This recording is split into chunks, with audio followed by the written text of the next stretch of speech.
Hello guys, welcome to घमासान। मैं हूं आपके साथ दीक्षा और आज यहां पर हमारे साथ मौजूद हैं मिसेस गरिमा मुदगल। मैम के बारे में मैं बता दूं, मैम पोइट हैं, लिखती भी हैं, स्टोरी भी लिखती हैं, कविता भी लिखती हैं। तो आज हम मैम से जानेंगे उनके पूरे करियर के बारे में कि किस तरह से उन्होंने अपना ये करियर स्टार्ट किया, पोइट्री लिखना और सारी कहानियाँ लिखना स्टार्ट किया और वो किस तरह से अभी वर्क कर रही हैं। मैम बहुत स्वागत है आपका। सबसे पहले तो आपके बारे में थोड़ा सा कुछ हमारे दर्शकों के लिए। पहला सवाल ही इतना मुश्किल, खुद के बारे में बताना है। देखिए, आपका जो सवाल है ना, उससे मुझे एक शेर याद आता है कि अपनी तस्वीर बनाओगे तो होगा एहसास, अपनी तस्वीर बनाओगे तो होगा एहसास, कितना मुश्किल है खुद को आईना देना। जैसे आईने में देख के खुद की तस्वीर बनाना मुश्किल है ना, वैसे खुद के बारे में बताना मुश्किल है। पर फिर भी जो एक छोटी सी पहचान है वो बता देती हूँ कि मैं प्रोफेसर हूँ और मास कम्युनिकेशन डिपार्टमेंट में अपनी सेवाएं दे रही हूँ। साथ ही लिखने का शौक़ है तो कविताएं लिखती हूँ, कहानियाँ लिखती हूँ और जिस भी रूप में ये कला मेरी कलम से बाहर आ पाती है, मैं सरस्वती की पूजा करती हूँ।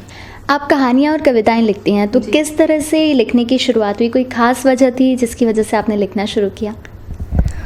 देखिए, वजह क्या होती है, जो भी हुनर होता है ना, ये कुदरती होता है, ये ईश्वर आपको चुनते हैं।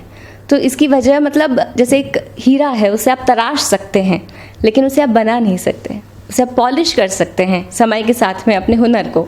तो ये तो मैं कहूँगी कि वजह तो वो ही जानता है कि किस वजह से उसने मुझे इस हुनर से नवाजा है। पर जैसा आप कह रहे हैं कि मैंने कब शुरुआत करी लिखने की, तो उसके संदर्भ में एक मुझे किस्सा याद आता है अपने बचपन का।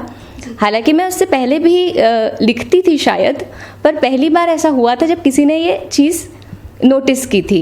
हुआ यूँ था कि मैं क्लास 3 में थी और मैंने अपनी कविता उस समय अपनी हिंदी की कॉपी में, पीछे सभी बच्चे पीछे कॉपी में कुछ ना कुछ लिखते हैं, तो मैंने अपनी कविता जो है वो पीछे लिख दी थी।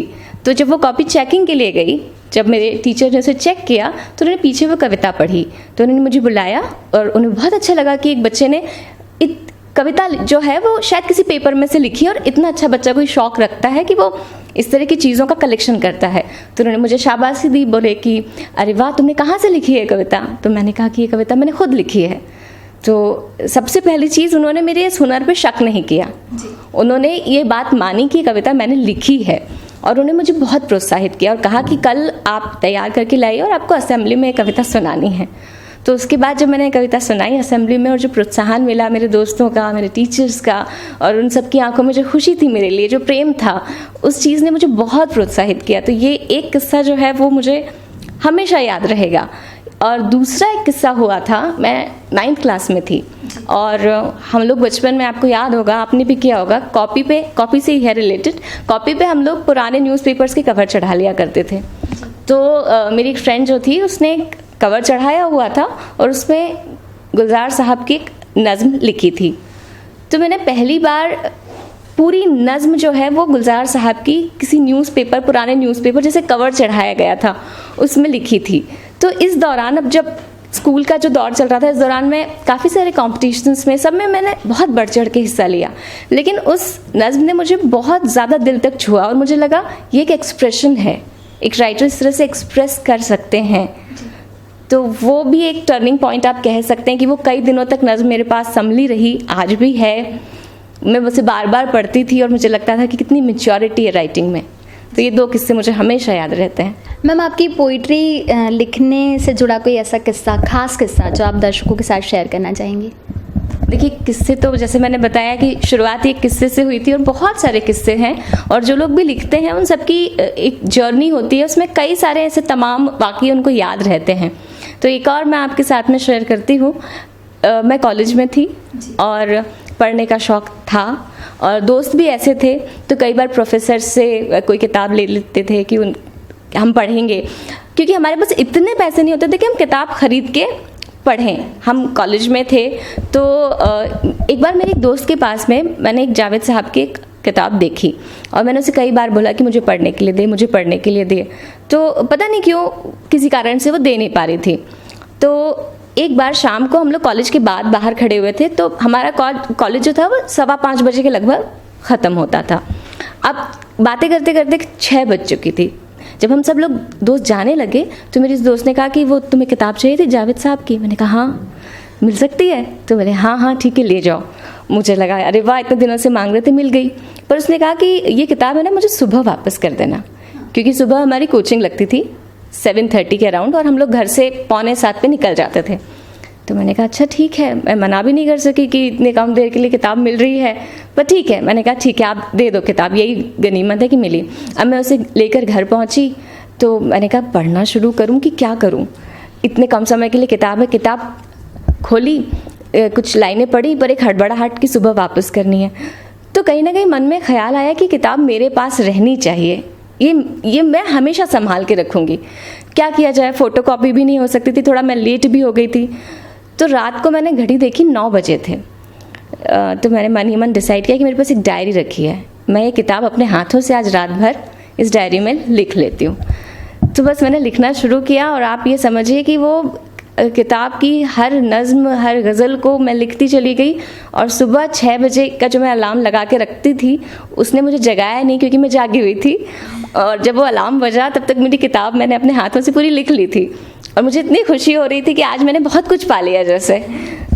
तो ये किस्सा भी मैं हमेशा याद करती हूँ। और जो आप कह रहे थे कि कोई यादगार चीज़ है, तो ये एक वो चीज़ है जो मेरी यादों के ख़जाने में से मैं आज आपके साथ शेयर कर रही हूँ। आपकी यादों के खजाने से जो चीज़ निकल के आई बहुत इंटरेस्टिंग है। इसके अलावा मैं ये पूछना चाहूँगी कि सभी पोइट का अपना अपना तरीका होता है लिखने का, टॉपिक्स होते हैं जिन पर वो लिखते हैं। तो आप किस सब्जेक्ट पर, किस टॉपिक पर लिखना प्रेफर करती हैं, कहानी में भी और कविताओं में भी? हाँ जी, देखिए मैं जो लिखती हूँ या जो अब तक मैंने लिखा है वो बहुत ज़्यादा मैं चाहती हूँ कि वो कनेक्टेड फील हो, जो भी उन्हें पढ़ें, जो भी उन्हें सुने, वो उनसे कनेक्टेड हो। तो एक तो तरीका ये होता है कि जो भी आपके आसपास घट रहा है, क्योंकि आप उससे जुड़े हुए होते हैं, तो आप सबसे पहला एक्सप्रेशन जो है वो आपका वही होता है, क्योंकि वो आपको बहुत सीधा सीधा जोड़ता है, सीधा सीधा प्रभावित करता है। तो जब वो चीज़ आप लिखते हैं और कोई और उसे पढ़ता है तो वो भी उससे एक जुड़ाव महसूस करता है। क्योंकि जो भी मैंने अभी तक लिखा है, जब मैं उसे शेयर करती हूँ किसी के साथ में, कोई और पढ़ते हैं, तो मुझे अक्सर ये कमेंट्स मिलते हैं कि ये तो हमारे दिल की बात थी। क्योंकि कई लोग जो एक्सप्रेस नहीं कर पाते हैं, जब उन तक ये बात पहुंचती है तो उनको लगता है कि उनके जज्बातों को जैसे ज़बान मिल गई। तो मैं वो लिखना पसंद करती हूँ जिसको पढ़कर लगे कि ये हमारे मन की बात है। आपने ऑल इंडिया रेडियो के साथ भी काम किया है, तो आप उससे किस तरह जुड़ी और पूरा सफ़र कैसा रहा आपका ऑल इंडिया रेडियो के साथ? देखिए ये भी एक यादों का बड़ा रोचक हिस्सा है। ऑल इंडिया रेडियो मैंने अपने कॉलेज के समय में ज्वाइन किया था और मुझे बहुत अच्छे से याद है कि जो उनका मालवा हाउस वाला जो कैंपस है वहाँ मैं खुद गई थी और बस स्टॉप से पैदल वहाँ जाकर मैं वहाँ उस समय जो केंद्र निदेशक थे उनसे जाकर मैं मिली कि सर मैं ये देखिए कविताएं लिखती हूँ। मैं अपनी डायरी साथ में ले गई थी और मुझे लिखने का शौक़ है। तो उन्होंने उसको बड़े बड़े दिल से देखा और मुझे कहा कि बेटा तुमने लिखा तो बहुत अच्छा है, पर यहाँ सिलेक्शन की एक प्रक्रिया होती है, तो आप उस प्रक्रिया का हिस्सा हो जाइए और अगर आपका चयन होता है, और मुझे उम्मीद है कि आपका चयन हो जाएगा, तो आप ज़रूर, आपका स्वागत है। तो फिर वो जो इनके एग्ज़ाम निकलती है, मैंने वो एग्ज़ाम अपीयर करी, कुछ इंटरव्यू के फेजेस हुए और उसके बाद में मेरा सिलेक्शन हो गया।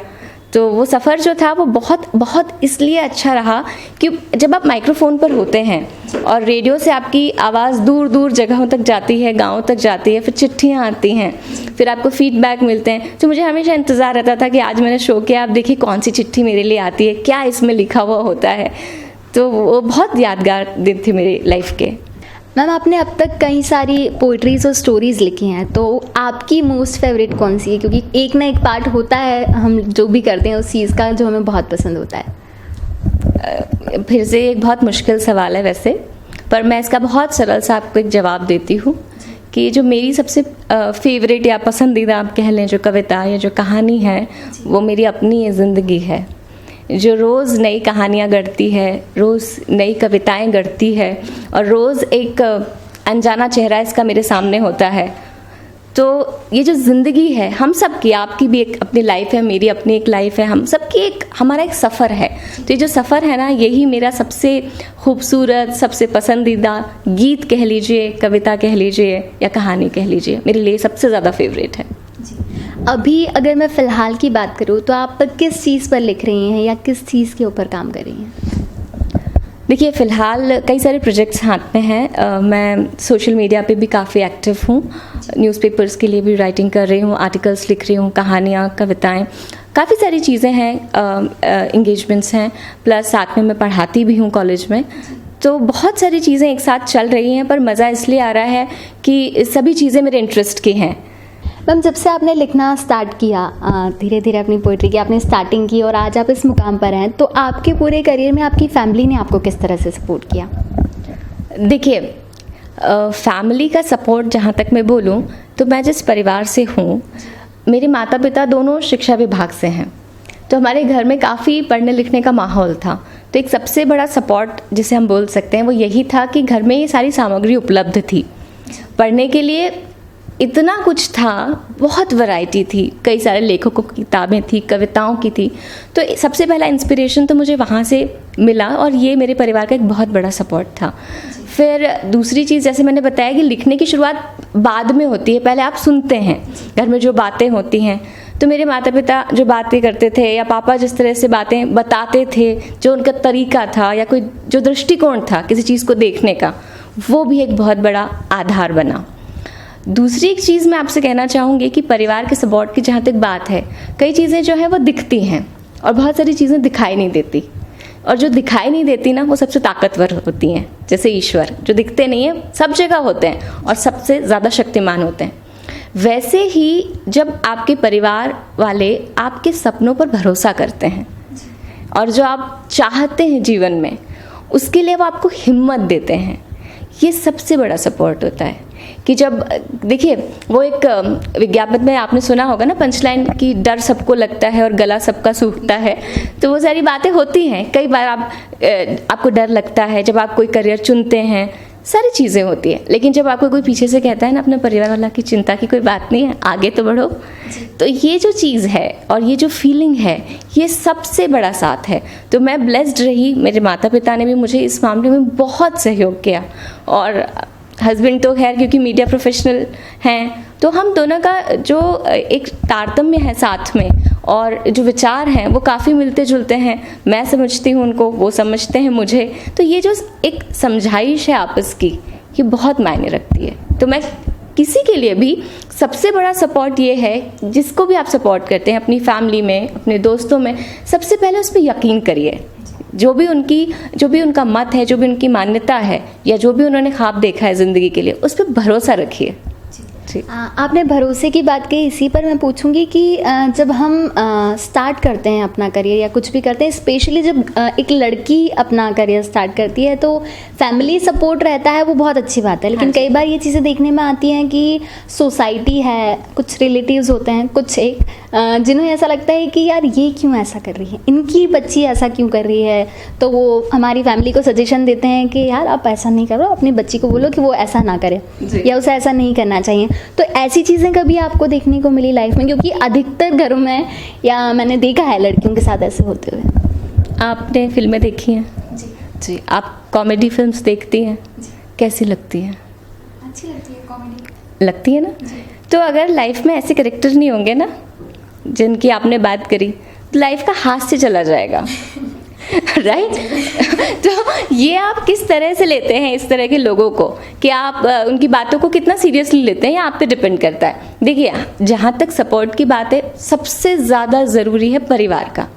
फिर बाकी जैसे आप कहते हैं सोसाइटी के हैं या रिश्तेदार हैं या आसपास के लोग हैं, तो पहली चीज़ आप अपनी लाइफ में तवज्जो कितना देते हैं, इन्हें कितना महत्व देते हैं। ठीक है, इस बात को आप समझिए, उनको नहीं समझाना है। ये बात आपको समझनी है कि आपने जो रास्ता चुना है, आप जिस तरफ देख रहे हैं, जहाँ बढ़ रहे हैं, अगर बीच में आपको लगता है भी कोई आ रहा है, तो उसको आप कितना इग्नोर कर सकते हैं, क्योंकि आपको अपना लक्ष्य दिखना चाहिए। ये जो चीज़ें आपने बताई, ये आपकी एनर्जी को या आपकी ऊर्जा को डिस्ट्रैक्ट करती हैं। ठीक है, तो इन्हें आप थोड़ा हास्य में ले लीजिए, अपना सेंस ऑफ ह्यूमर थोड़ा बढ़ा लीजिए, और मैं तो यही सलाह दूंगी कि इस तरह के लोग आसपास बने रहें, तो थोड़ा मनोरंजन भी होता रहता है। क्योंकि ये जो कैरेक्टर्स होते हैं ना, ये बहुत आइकॉनिक होते हैं, साधारण कैरेक्टर नहीं है, ये अपने आप में कैरेक्टर्स हैं जिनको हम बाद में याद करते हैं। आपके घर में भी कोई ऐसी मौसी रही होंगी, कोई बुआ रही होंगी, जिनको आज हम याद करते हैं तो हमको लगता है अच्छा इतनी कॉमेडी। तो इनको भी बचा के रखिए लाइफ में, पर अपना लक्ष्य अगर आपने निर्धारित कर रखा है तो आप ये ध्यान दीजिए कि आपको उन पे ध्यान देना है कि नहीं देना है। बस मैं इतनी सलाह दूंगी। मैम फिलहाल वुमेन एम्पावरमेंट एक बड़ा मुद्दा है हमारे देश का। बात की जा रही है कि महिलाओं को सशक्त बनाना चाहिए, निर्भर बनाना चाहिए, लेकिन हो भी रही हैं वो चीज़ें। लेकिन आपके हिसाब से वुमेन एम्पावरमेंट क्या है और हमें क्या करना चाहिए ताकि महिलाएं वाकई सशक्त हो जाए? देखिए, अब ये एक जो क्वेश्चन है ना, इसका थोड़ा सा जवाब मैं इस तरीके से दूंगी कि अगर आप ये कहें कि महिलाएं सशक्त हो जाएं, तो क्या हम ये मानते हैं कि हम सशक्त नहीं हैं? हैं। तो पहली चीज़ तो हमें बनना नहीं है, पहचानना है। जो आपके अंदर छिपा है, अगर आप उसको पहचान लेते हैं तो वो सबसे बड़ी ताकत है। ठीक है, जो आपके पास गुण है, अगर आप उसको पहचान ही नहीं पाए ज़िंदगी भर, तो उसका मतलब क्या? तो पहली चीज़ कि वुमेन एम्पावरमेंट की जहाँ तक बात की जाए, महिलाओं को खुद को मनाना है सिर्फ इस चीज़ के लिए कि हम ताकतवर हैं। दूसरी चीज़, जो सशक्त होने की बात लंबे समय से हम सुनते आ रहे हैं, जो चर्चाएं होती हैं, तो सशक्त होने का मतलब सिर्फ आर्थिक रूप से आत्मनिर्भर नहीं होना है। आज हम बहुत सारे ऐसे इमोशंस देखते हैं परिवार में, कहीं भी रिश्तों में, तो जो टूटन है वो किस वजह से होती है कि जो हमारा कॉन्फिडेंस है, जो हमारा आत्मविश्वास है, वो खुद से हटने लगता है। तो ये भी एक तरह की निर्भरता है, आप डिपेंडेंट हैं। तो इस मामले में भी आत्मनिर्भर बनने की बहुत ज़्यादा ज़रूरत है, और स्पेशली महिलाओं को, क्योंकि हमें कहा जाता है कि हम बहुत नाजुक होते हैं, बहुत सेंटिमेंटल होते हैं। तो इस चीज़ का भी हमें एम्पावरमेंट से अगर हम जोड़कर देखें तो ये भी एक बहुत बड़ा एम्पावरमेंट है। जी मैम, जिस फील्ड में आप हैं बहुत क्रिएटिव और वर्सेटाइल वाली फील्ड है, तो इस फील्ड में अगर यूथ कुछ करना चाहते हैं तो उनके लिए कितना स्कोप है? देखिए, ट्रेडिशनल राइटिंग की जहाँ तक बात की जाए तो हाँ, पुराने समय में ट्रेडिशनल राइटिंग से सीधा सीधा मतलब हुआ करता था कि आप कोई किताब लिख रहे हैं, आप कोई कविताओं की किताब लिख रहे हैं, आप कहानियाँ लिखते हैं, आप न्यूज़पेपर में हैं, आप किसी मीडिया हाउस के साथ काम कर रहे हैं। ये एक ट्रेडिशनल तरीका था। पर आज अगर हम देखें, आज के दौर में इतने आयाम खुले हुए हैं राइटर्स के, मतलब अगर आप इसे एज ए करियर लेना चाहते हैं तो आप बहुत अच्छे से अपने मुकाम को पा सकते हैं, अपनी पहचान बना सकते हैं। जैसे मैं आपको एक एग्जांपल दूं, हम कौन बनेगा करोड़पति देखते हैं, तो बाकायदा उसकी स्क्रिप्टिंग होती है, उसकी स्क्रिप्ट तैयार होती है पहले। या हम जैसे कपिल शर्मा का शो देखते हैं तो उसकी स्क्रिप्टिंग होती है। तो राइटर्स के लिए जो पहले जो एक परिपाटी थी कि इसी तरह का लेखन जो है उसको पहचान मिलती है, अब वो चीज़ जो है वो भ्रम भी टूटा है। आज आप सोशल मीडिया पे देखिए, कंटेंट राइटिंग को देखिए, कॉपी राइटिंग को देखिए, आप एडवर्टाइजमेंट्स को देखिए, बहुत सारे ऐसे क्षेत्र हैं जहां आप लेखन के माध्यम से अपनी पहचान बना सकते हैं। डिजिटली आप देखें, अगर टेलीविज़न पर आप देखें, जहां भी आप देखें, लेखन के लिए बहुत स्कोप बढ़ता चला गया है। तो अगर बहुत जल्दी आप पहली चीज़ अपनी प्रतिभा को पहचान लेते हैं कि आपके अंदर लिखने का गुण है, तो अगर आपने पहचान लिया है तो कोर्सेज तो खैर कई सारे होते हैं, डिग्रीज भी आप ले सकते हैं, पर मैं फिर कहूँगी कि इस तरह का हुनर जो है वो बहुत ज़्यादा डिग्री का मोहताज होता नहीं है। ये आपको खुद के लिए मेहनत करनी पड़ती है। आप जैसे कहते हैं कि एक राइटर को पहले खूब रीड करना चाहिए, बहुत सारा पढ़ना चाहिए। तो उसका कारण क्या है? उसका कारण ये कि जब तक आप ये नहीं जानेंगे कि जो कंटेम्प्रेरी राइटर्स हैं वो कैसा लिखते हैं, या जो पुराने राइटर्स हैं उन्होंने कैसा लिखा है, तब तक आप ये नहीं जान पाएंगे कि कितने रंग हैं, कितने विविध रंग हैं। जब तक आप इतना एनरिच नहीं करेंगे खुद को, क्योंकि ज्ञान जब तक आप, जैसे कहते हैं ना कि जब आप 100 किताबें पढ़ते हैं तब आप कुछ लिखने के लायक बनते हैं। उसका कारण ये है कि जब आप अर्जन करते हैं, जब आप भर जाते हैं, तब वो थोड़ा सा छलकता है। तो पहली चीज़ तो कोशिश ये करिए कि आप खूब पढ़ें, अपने कंटेम्प्रेरी राइटर्स को भी पढ़ें, पुराने जो राइटर्स हुए हैं उनको भी पढ़ें। मैम, आप लिखती हैं तो पुराने तरीके से जैसे लिखते थे तो और अब जैसे लिखते हैं, मीन्स अब मॉडर्न हिंदी राइटर्स हो गए हैं जो मॉडर्न हिंदी में लिखते हैं। हाँ, तो पुराने तरीके में और अब के तरीके में कितना बदलाव आया है लेखन के क्षेत्र में? देखिए, बदलाव की जहाँ तक बात करें तो बदलाव तो बहुत नेचुरल है, उसको हमको वैसे ही सहजता से स्वीकार करना चाहिए, जैसे मौसम बदलते हैं ना वैसे। क्योंकि जो राइटिंग है वो रिफ्लेक्शन है भाषा का, और जो आपके आसपास जो घटनाएं घट रही हैं उनका। जब जब समय में परिवर्तन आता है, आपके आसपास चीज़ों में परिवर्तन आता है, तो कविता भी बदलती है। दरअसल कविता क्या है? एक्सप्रेशन है, तो थोड़ा सा एक्सप्रेशन में बदलाव आ जाता है। और उसे बहुत सहजता से स्वीकार कर लेना चाहिए। कई लोग बोलते हैं मॉडर्न हिंदी है, मिलावट कर दी है भाषा में, और ये सारी चीज़ें। देखिए, शुद्ध रूप हमेशा सुंदर होता है, लेकिन समय की जो मांग होती है उसको अगर आप समझ सकें और अगर आप चाहते हैं कि नए लोगों को आप जोड़ें, साहित्य से जोड़ें, तो मेरे ख्याल से ज़्यादा रिजिड नहीं होना चाहिए, ज़्यादा इस चीज़ पे नहीं बने रहना चाहिए कि नहीं अगर आपको साहित्य से जुड़ना है तो ऐसा ही साहित्य पढ़ना होगा, ऐसा नहीं है। और फिर राइटर्स जो हैं वो बहुत एक्सपेरिमेंट्स भी करते हैं, प्रयोग भी होते हैं राइटिंग में। तो हाँ, थोड़ा बदलाव आया है और जिसका स्वागत किया जाना चाहिए। दूसरी चीज़ है कि कुछ रचनाएं जो होती हैं ना वो कालजयी होती हैं, उनका समय का उन पर कोई प्रभाव पड़ता नहीं है। जैसे आज भी अगर आप मीरा के भजनों को सुनेंगे तो क्या आप मना कर देंगे? आप अगर आज कबीर वाणी को सुनेंगे तो कौन मना कर सकता है ना? पोथी पढ़ पढ़ जग मुआ, पंडित भया न कोय, ढाई आखर प्रेम का, पढ़े तो पंडित होए। अब इसे आज भी कौन नकार सकता है? इससे कौन प्यार नहीं करता? तो जो बदलाव हुए हैं वो भी अच्छे हुए हैं, लेकिन जो पुराना लिखा गया है उसमें कुछ ऐसी चीज़ें हैं, कुछ ऐसे अनमोल रत्न हैं, ऐसे मोती हैं जो कभी नहीं बदलेंगे। जी मैम, आपने कई सारी कहानी और कविताएं लिखी है, तो किसी कहानी की 2 लाइन, कविता की 2 लाइन या कोई कहानी जो आप हमारे दर्शकों को सुनाना चाहेंगे? क्योंकि अंतर्राष्ट्रीय महिला दिवस आने वाला है और आपके माध्यम से सबसे पहले मैं सभी को इस दिन की बहुत बहुत बधाई देती हूँ और कुछ लाइनें जो हैं वो सुना देती हूँ। 2 ही लाइनें सुनाऊंगी, आपने 2 लाइनें बोली हैं कि जिस दिन अपने ख्यालों की शक्ल हो जाओगी, तुम बिखरी हुई बातों से गज़ल हो जाओगी। जिस दिन पहचान लोगी अपने सपनों के रंग को, किसी शायर का ख्वाब नहीं कहलाओगी, हकीकत असल हो जाओगी। जिस दिन तुम अपने ख्यालों की शक्ल हो जाओगी, तुम बिखरी हुई बातों से गज़ल हो जाओगी। Thank you.